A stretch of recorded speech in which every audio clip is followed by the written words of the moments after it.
Hey, what's going on, guys, and welcome back. Today's video is going to be sort of a follow-up to another video I published last week titled 5 Monster Taming Games You Probably Didn't Know. Now, this is going to actually end up being a series on the channel where every so often as new games are discovered, I'll put together a list and showcase them all at once. I do enjoy doing my Monster Tamer showcase videos where I really go into one game at a time, but these types of videos are also good because they allow me to quickly showcase multiple games, add them to our Monster Tamer news segment, and then as more information comes out about these usually early development games, I can put together a singular showcase for them. Anyways, you don't have to watch that other video first, but you can check it out when you're done here. I will leave it linked below. Today we're going to be doing much of the same, talking about 5 titles within the genre that I believe the vast majority of my audience has never heard of as of the time of uploading this video. If you have heard of any of these games up to this point, definitely let me know in the comment section below, and you know what? Give yourself a score out of 5. I'll be honestly shocked if anyone knows all 5 of these games. Anyways, today we have varying degrees of monster taming titles, most of which are in early development, and as a result may be a little bit rough around the edges and are not indicative of their final products. But it's always nice to follow these devs on their journeys, and as of such I will be leaving relevant social media links in the description below, so definitely feel free to check them out. But yeah, sit back, relax, and let's dive right in.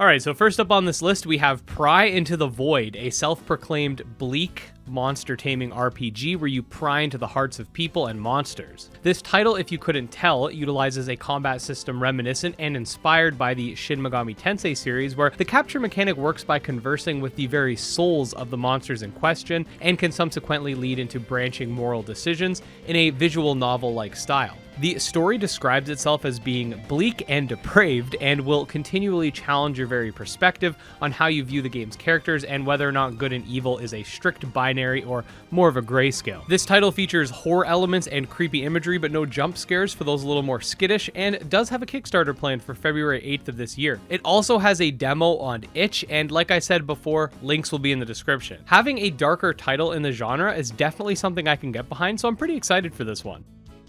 Rei Summon is a monster taming JRPG set in a world where humans and monsters have a particularly unique relationship where they form contracts with each other and help each other live. The game promises to blend together elements from the aforementioned JRPG and monster taming genres whilst also incorporating complex puzzles, a robust fusion system which allows for more complexity there, over 100 contractors, which are the game's monsters to collect, an engaging battle system, and an epic story where you aim to be the very best summoner in the world. The graphics are kind of cute with this low poly style, with all the main characters having these anime mugshots, which is also pretty cool, and the battles are turn-based, featuring HP and MP, or stamina, like your typical JRPG, and a pretty common theme we see in the genre. This game actually recently got a release date, which is January 23rd, which is about a week out from the time of this video going live. Critter Crop's Mystery of the Mullery Mansion is a farming sim monster taming hybrid inspired by games like Pokemon, Stardew Valley, and Animal Crossing, and has you playing as a witch shunned from their town and subsequently relocated to this new mysterious island, which revolves around the Mullery Mansion. This hand-drawn title is not like your typical farming sim with trouble looming on the horizon, and it mostly revolves around witchcraft, whether utilizing the game's crafting system in order to unlock helpful spells or the creation of your monsters. By the way, if you have played Monster Harvest, it does have a sort of similar concept as far as how the monsters are created by planting them and basically harvesting them instead of them just being completely separate, which is pretty cool. The game will have a combat system where you essentially battle against these little monsters called weeders, which is derived from the term weed eaters since they eat your little monsters. It'll also feature various biomes to explore, and the dev has stated that the world will be quite large, so there will be a place for the more adventure-oriented player to check out this game as well. I think if you're someone who enjoyed Monster Harvest, or if you're looking forward to Ova Magica or Katori Academy, I think you might want to check out this game. It also has a Kickstarter coming with a pre-launch page up and is being published by Freedom Games, aka the publishers behind Monster Tribe and Coromon, so pretty cool stuff. Next up, we have another title that I do think is particularly interesting, but you do have to note that it is still early development, so some aspects, particularly the monster animations, are very rough, but nevertheless has a very interesting concept, and that is Beastmaster, an animal taming RPG, as they put it, where you can basically tame various animals and utilize them in combat while you also participate, and this takes place in sort of a third-person perspective. This presumably will work similar to something like Sky Climbers or Laxidays, where the monsters are utilized as companion characters rather than something you directly control, but you can have a bunch of them fight for you at the same time, which looks pretty funny. The game will feature online co-op, a looting system, character customization, crafting, randomly generated dungeons, an open world, some type of territory wars, and more. Like I said before, game is still in early development, as are most of the games on this list, so definitely keep that in mind, especially from a graphical and animation standpoint. This is not what the final builds will look like for these games.